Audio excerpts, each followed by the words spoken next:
Hello everyone, আজকের ব্লগটা শুরু করলাম সকালের ঝলমলে রোদের সাথে।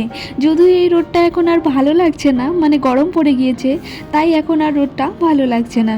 চলো শুরু করি আজকের দিনটা আমার কিভাবে কাটে। সকালের শুরুতেই বানিয়ে নিলাম ওটস আর সাথে কলা, হালকা হেলদি আর কুইক ব্রেকফাস্ট। এই ছোট ছোট জিনিসগুলোই এনার্জি দেয়। মাঝে মাঝে একটু প্রোটিন আর আয়রনেরও দরকার হয়, তাই ডিম আর কিছু ড্রাই ফ্রুটস নিলাম নিজেকে ভালো রাখার জন্য। তারপরেই দুপুরের জন্য রান্নার তোড়জোড় শুরু করে দিলাম। যদিও এই গরমে রান্না করতে ভালো লাগে না, কিন্তু কি করা যাবে, খেতে তো হবে না।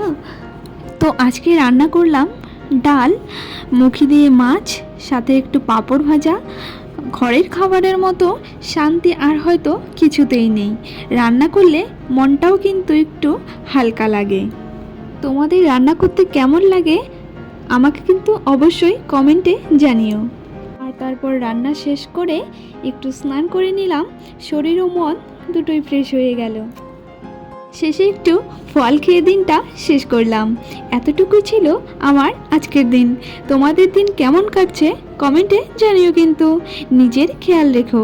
দেখা হবে নেক্সট ব্লগে। বাই।